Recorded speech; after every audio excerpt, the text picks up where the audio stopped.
रावण के खानदान से तो नहीं है, कहीं रावण उसका बाप तो नहीं है। अगर हकीकत में वो राम का मानने वाला होता तो राम ने वध किया था रावण का, उसको मोहब्बत राम से होनी चाहिए थी, रावण से नहीं। लेकिन वो कहता है कि रावण को मत जलाओ। लगता है रावण उसका बाप है जो उसे बचाना चाह रहा है, और उसे बचा करके हिंदू मुस्लिम भाईचारगी के दरमियान इस मुल्क में जो भाईचारगी है उस अमन को वो खत्म करना चाहता है। इसलिए मैं अपने भारत सरकार, आखिर सुनने वाला कौन? देखिए, जिस तरीके से आज इस संवैधानिक मुल्क में जिस तरीके से आज एक ही क्राइम के ऊपर मुसलमानों के साथ अलग से रवैया हो रहा है और दूसरे लोगों के साथ अलग से रवैया हो रहा है, कहीं ना कहीं हम लोगों को विचार करना पड़ेगा। और आज मुफ्ती सलमान अजहरी साहब का मामला मेरे जहन में आता है, जहां सिर्फ मुफ्ती सलमान अजहरी साहब ने ये कहा था कि बस कुछ देर की खामोशी है फिर शोर आएगा, और आज कुत्तों का दौर है फिर हमारा दौर आएगा। किसी भी तरीके का नाम उन्होंने नहीं लिया था और वो अभी तक पासा एक्ट में जेल के अंदर हैं। और बात रही यति नरसिम्हानंद गिरी की, तो मैं आपको बताना चाहूंगा कि यति नरसिम्हानंद गिरी का जो मामला है, इन्होंने नाम लेकर, यति नरसिम्हानंद सरस्वती जो है, इन्होंने नाम लेकर पैगंबर इस्लाम की शान में गुस्ताखी किया है और बड़ा भद्दा बात कहा है, लेकिन आज तक वो खुला है, जबकि हिंदुस्तान के अंदर सुमोटो एक्शन भी होता है। तो इसको देखते हुए ये लग रहा है कि मुसलमानों की तरफ ध्यान कुछ कम है। हालांकि सब ये राजनीतिक में तो ये बताया जा रहा है कि सब मुसलमानों का बोलबाला है, सब मुसलमानों का हमराज है, मुसलमानों की आवाज उठाता है, लेकिन हकीकत ये है कि मुसलमानों को किक मार दिया जाता है, यूज एंड थ्रो किया जा रहा है सर।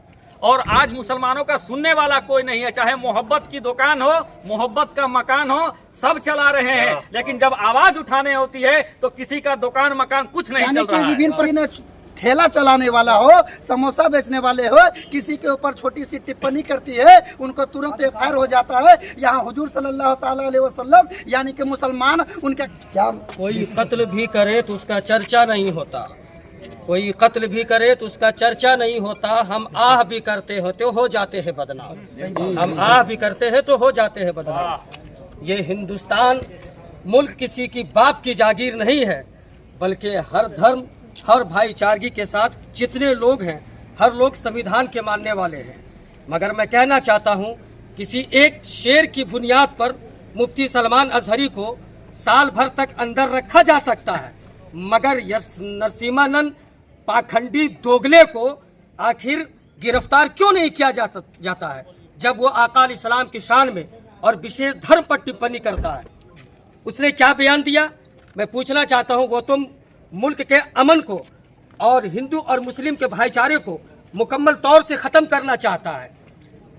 और सबसे पहले कि जब वो बयान दिया तो क्या कहता है कि इस बार दशहरे में रावण को ना जलाया जाए, बल्कि वो कहता है माज़अल्लाह मोहम्मद को जलाया जाए।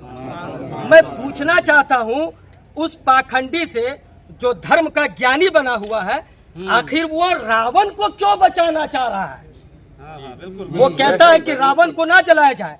महापुरुषोत्तम राम ने रावण का वध क्यों किया था, हिस्ट्री जरा उससे पूछा जाए।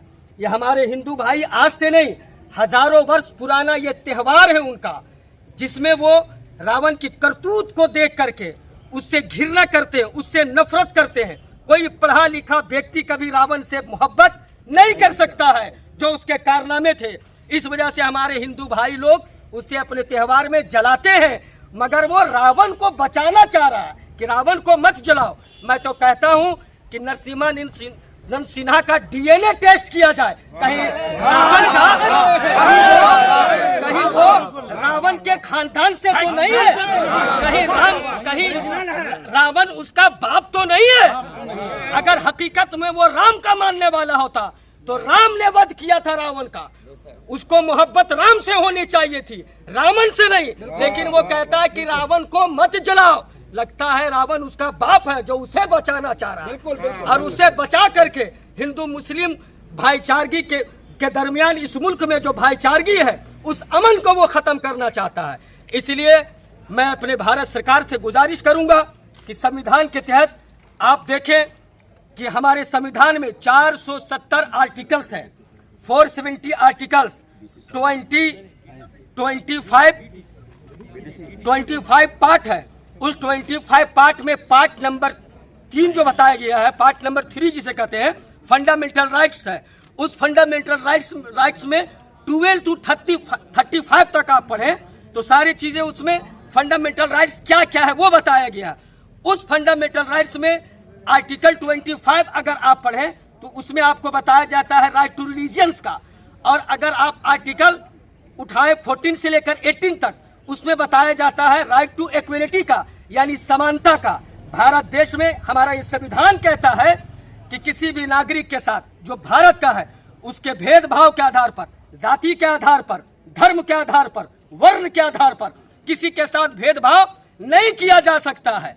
फिर जब हमारा संविधान ये कहता है, हम तो चाहेंगे कि जल्द अज जल्द उसकी गिरफ्तारी हो और ऐसे पाखंडियों को जेल के अंदर डाला जाए और ऐसी सजा दी जाए कि आने वाले दिनों के लिए एक इतिहास बने और ऐसे पाखंडी जो रावण की औलाद हैं, जो रावण की तरफदारी करते हैं, उनको अंदर करके मुल्क के भाईचारगी और अमन को कार्यालय में कर रहे क्या इरफानी नेटवर्क जी, क्या लगता है इनसे पहले भी कई समस्या को इन लोगों ने रखा लेकिन निष्पादन नहीं होती है, इनकी जिम्मेदार कौन? सर, मैं तो यही अवलोकन कर पा रहा हूं कि इससे पहले भी बहुत सारे लोग गुस्ताखी पे गुस्ताखी किए और इन गुस्ताखों के ऊपर जोरदार तरीके से जो कानून का हंटर है वो कानून का हंटर नहीं चला है।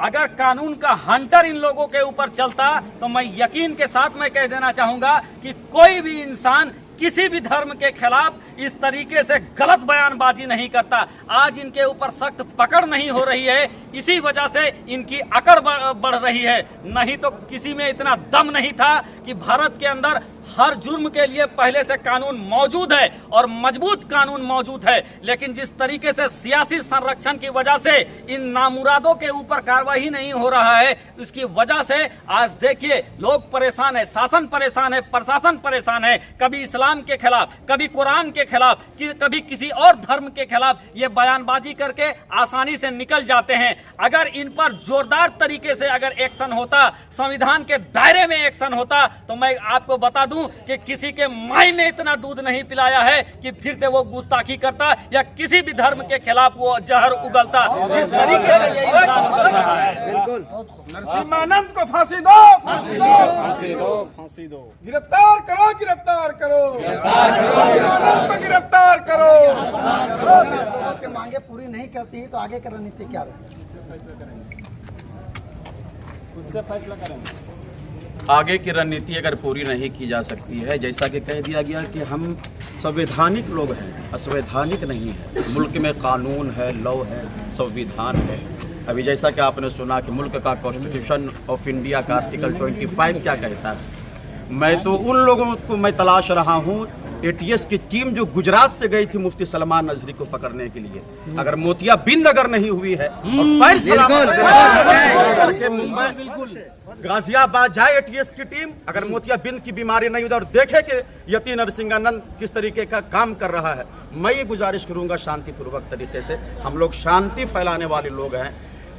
भारतीय दंड के संहिता 29(5) के अकॉर्डिंग और 196 के अकॉर्डिंग उसके ऊपर सख्त से सख्त कार्रवाई की जाए ताकि ऐसे नापाक लोग हिंदुस्तान में फिर दोबारा पैदा ना हो।